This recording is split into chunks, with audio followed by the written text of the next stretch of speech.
Hey everyone, Allison with Warhorse Liberation coming to you. We are super behind on our free courses, so I do apologize for that, but let's dive into our third coaching class around gardening indoors or gardening in small spaces.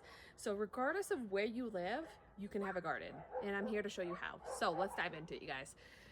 So if you are living in an apartment, there are several things that you need to consider. So first off is, of course, what makes plants thrive? Sunlight and water, right? Well, if they don't get a lot of sunlight, if you're giving them water, you're going to find that the roots are going to start to rot because, again, there isn't enough of that sunlight, and the moisture is just accumulating over time. And vice versa. If you get a lot of sunlight but you're not getting enough water, then those roots are going to die. So it's about a balance between all of this.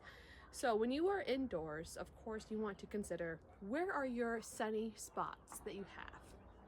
So bear with me for one moment. I'm going to get you some other ideas. Okay, so now you've determined your sunny areas. Okay, so now what can you do around that? So for me, when I was starting my seeds, if you guys have seen some of our other ones, otherwise I'll link a video here. Okay, so as you saw, I had a shelf built up right at our sliding glass door that got the most amount of sunlight that helped my seeds to thrive. Another thing I utilized was grow lights. So if you don't have a great sunny area, grow lights is going to be your bread and butter for your indoor garden. So for these, this just plugs into a regular lamp or into any kind of light fixture that you want. There are specific grow lights out there, but be careful. Don't fall into the weeds or spend too much money on something that you may not want to super invest in. And I understand that. So definitely look into Facebook Marketplace or anything like that that may have grow lights for you, but you want to ensure that your plants are getting enough sun. And you're going to find out if they aren't, because they're going to become very stringy and not full. They're going to have a hard time growing and everything. So once you have that space dedicated, it doesn't matter what you use from there. So what I started with, when I lived in Chicago, I actually had a very small balcony that I was able to have something outdoors, but I also didn't have a whole lot of money. So if you are able to either use buckets like this, or what I use is I actually found free crates on Facebook Marketplace. They were like old and really small, but I got like 4 of them. When you have a crate, come in closer here, you guys. I'm going to show you here. It's very similar to the setup that I have with these. So with crates, obviously you're going to have a bunch of slots in that wood, and so to prevent any dirt from falling out, what you want to do is you want to line it with burlap. So I actually have burlap lining these planter boxes here. You could go to Walmart and get burlap for a couple dollars, so don't spend a lot of money here. You could go and get burlap, or if you want the weed blankets that go over the gardens, also work. And you're going to line it. And so you essentially stick it in, line your planter box or your crate. You won't need that for a bucket because the bucket is secure. This is only if you're working with wood. So you're going to line that. And once you have that line, I used a staple gun to staple into place. If you don't have a staple gun, that's fine. You can actually just have it drape over the sides.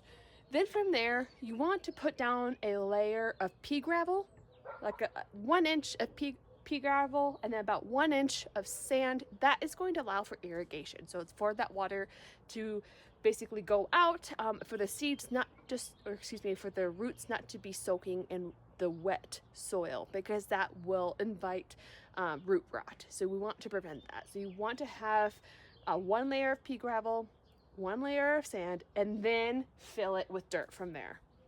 Once you have this basically mapped out, then we're going to be talking about planting. So again, if you are using buckets, you don't need to go through all of that.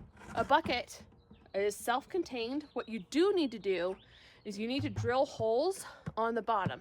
If you don't have a drill, get creative, I guess, with a knife, but be careful. Do not cut yourself. Do not do anything unsafe. I'm not advocating for you guys to go out there and hurt yourselves.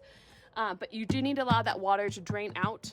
You will still do 1 inch of pea gravel, 1 inch of sand, and the rest of it dirt. The great thing with doing it with buckets is these, as you can tell, are much taller than, you know, what your standard long planters like this.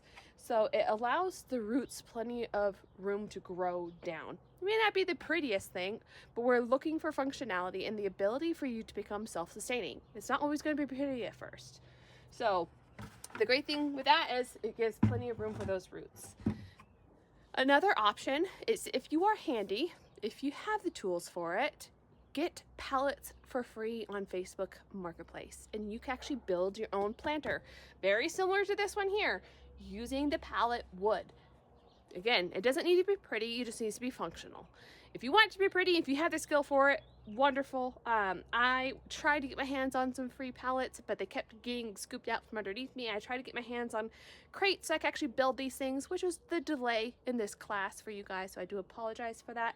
But I figured I could at least show you guys, and then if you have questions, please comment or message me. I'm happy to walk you through that. But as we go through, the next step for a small indoor garden or a small patio garden is to understand companion planting. Companion planting is going to be your friend. I advocate for companion planting no matter where you're at, but in a small space, it is even more important because, for example, let's say you get one of these planter boxes that I have here, which I got from Lowe's for like 60 bucks each. Let's say you only have one. This is all the room that you have to grow in. You need to utilize as much of this space as possible. So you need to understand what plants go well together, what plants are going to kill each other, and then what plants are going to steal nutrients from each other. So this is where companion planting comes in to play. For example, tomatoes and potatoes cannot be planted together whatsoever. They will kill each other. So understanding that, and I'm going to now put in a quick photo. Pause and screenshot this. And what you want to focus on is, what do you eat the most? What vegetables would be the best to grow in this small space that you're going to utilize the most that will help to cut down on costs? Some of that may be cilantro, it may be tomatoes, maybe you eat a lot of lettuce and a lot of salads, so this would be great, or spinach. So keep in mind your diet. What do you eat the most? Don't think about what you would like to eat the most. Be realistic with your garden. Focus in on exactly what it is that you utilize the most, and then grow that to start.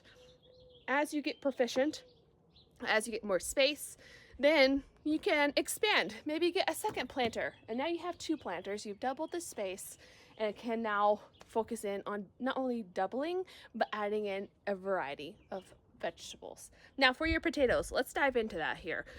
Potatoes do not go well with a lot of different veggies. Actually, for the most part, they don't really grow well at all with anything but themselves. My suggestion for tomatoes is to have a separate planter. My favorite thing to do is, this is where those buckets will definitely come into play. I always grow my potatoes completely separate from my entire garden. I don't even put my potatoes into the garden space at all because they do not get along with a lot of different vegetables, and I don't want them to stunt their growth. What you want is to get 2 of these. Go get 2 buckets. On one of the buckets, cut holes in to it. You're literally just cutting in minor holes all throughout. Let me show you what I've done with something else. This was my potato planter from last year. And what I did is, the inner one, I literally cut out holes all throughout. And why? Why would I do that? The reason being is potatoes obviously are a root. You're going to harvest from the root base. If you don't have a way to easily access the roots, the only way to harvest is to pull up that potato plant and kill it. However, if you do this and just pull this out when it comes time to harvest, you could literally just reach in there, grab the potatoes that you feel, and there's several different holes that you could pull from, and then put it back in here and continue to water it. That potato plant will continue to develop more potatoes if you do it that way. So you're actually going to harvest even more potatoes. So it doesn't need to be a container this size. Again, doing this with buckets and cutting those holes in will allow you to get even more potatoes for that yield. So that way, rather than having to pull up the entire plant, you are finding a way to help sustain that plant a little bit longer.